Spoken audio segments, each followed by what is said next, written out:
Si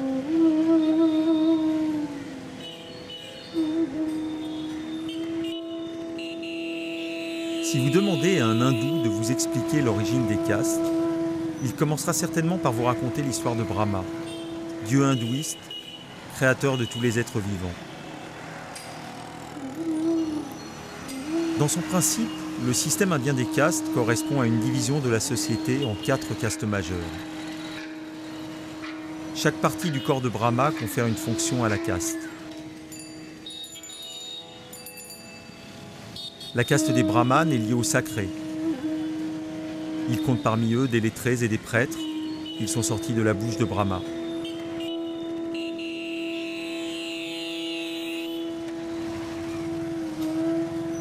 Viennent ensuite les kshatriyas, caste de guerriers, de rois, de princes qui sont sortis des bras de Brahma.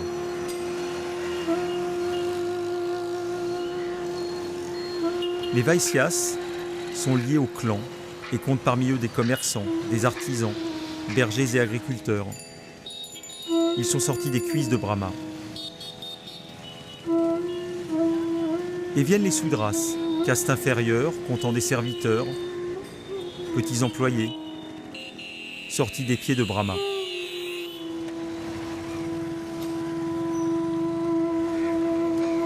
Mais il existe une 5e catégorie dans la société indienne. Ce sont les Dalits. N'étant pas nés de Brahma, ils sont considérés comme des parias. Ils n'ont le droit de se livrer qu'à des activités impures, comme la manipulation d'animaux morts, l'équarrissage, le nettoyage des latrines et des égouts, la crémation des morts. Dalit signifie opprimé, brisé. Exclus de la société indienne, ils subissent encore aujourd'hui de nombreuses discriminations. Jadis, leur impureté était considérée telle que le simple fait que leur ombre touche un brahmane était passible de mort. D'où leur appellation, les intouchables. Ils représentent aujourd'hui plus de 170 millions de personnes, soit près de 17% de la population indienne.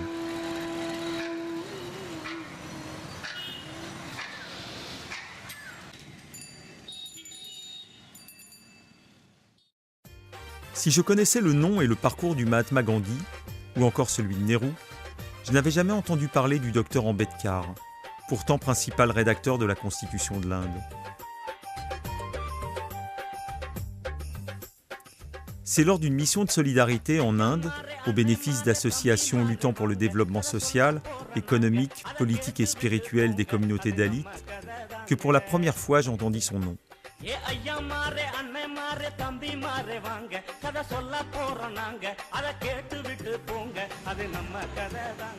Nous sommes le 14 avril 2012 à Pondichéry, dans les locaux de l'association Adecom Network. L'Inde intouchable se prépare à célébrer le 121e anniversaire de la naissance du libérateur des Dalits, Bhimrao Ramji Ambedkar. Au son des tambours, sous une pluie d'œillets d'Inde, de jasmins et de pétales de rose, ils cultivent l'espoir de voir un jour ce système de caste s'écrouler à tout jamais.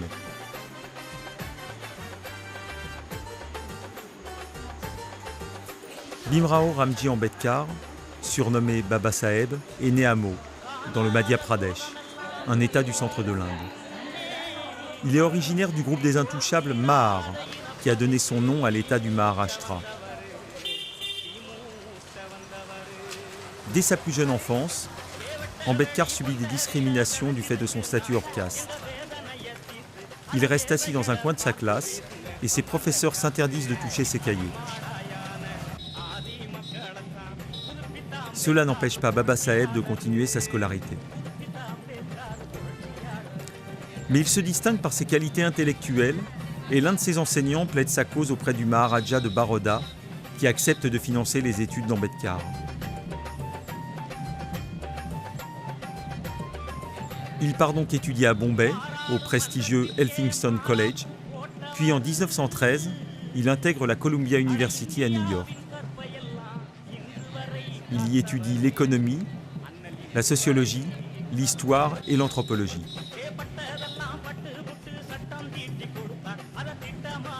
En 1916, il rejoint la London School of Economic and Political Science et obtient un doctorat en économie.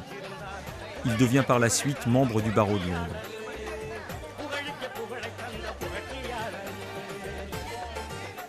Au début des années 1920, à son retour aux Indes, le docteur Ambedkar s'installe comme avocat à Bombay.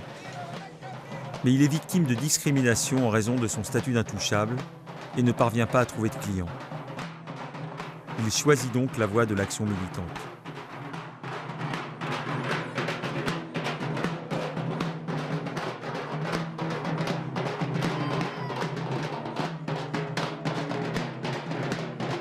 Sa popularité commence à prendre de l'ampleur parmi les intouchables. Il organise de nombreuses manifestations pacifiques, des conférences qui rassemblent plusieurs dizaines de milliers de Dalits. La lutte pour l'abolition du système de caste est en marche.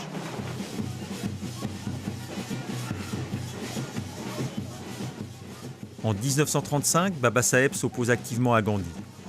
Car certes, Gandhi souhaite l'amélioration de la condition des intouchables, mais non l'abolition du système des castes. Ambedkar va donc inlassablement lutter pour que les Dalits retrouvent leur dignité. À force de pugnacité, Ambedkar va obtenir des tribunaux l'accès au réservoir d'eau de Mahad, initialement interdit aux Dalits.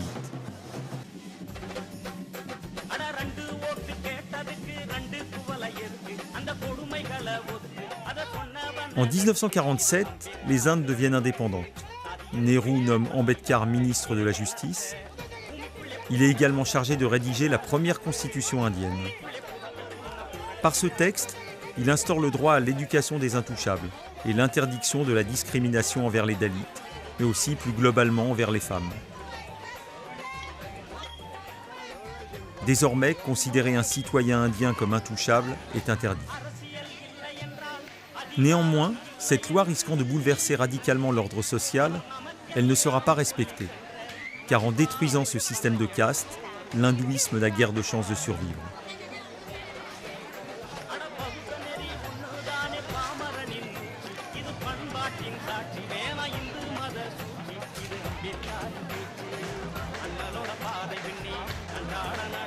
Considérant l'hindouisme comme principale cause de cette discrimination, Ambedkar estime qu'en restant hindou, les intouchables ne pourront jamais s'émanciper et s'élever socialement. Il organise donc dès 1956 de vastes campagnes de conversion au bouddhisme.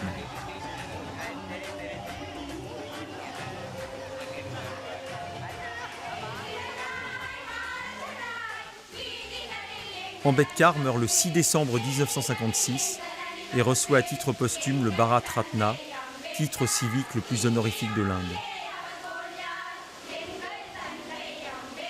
Même si le mot intouchabilité est banni du langage, il reste encore bien présent dans la société hindoue. Encore aujourd'hui, chaque jour, les journaux relatent les horreurs infligées aux Dalits. Maltraitance, massacres, incendie des maisons ou encore viol de femmes.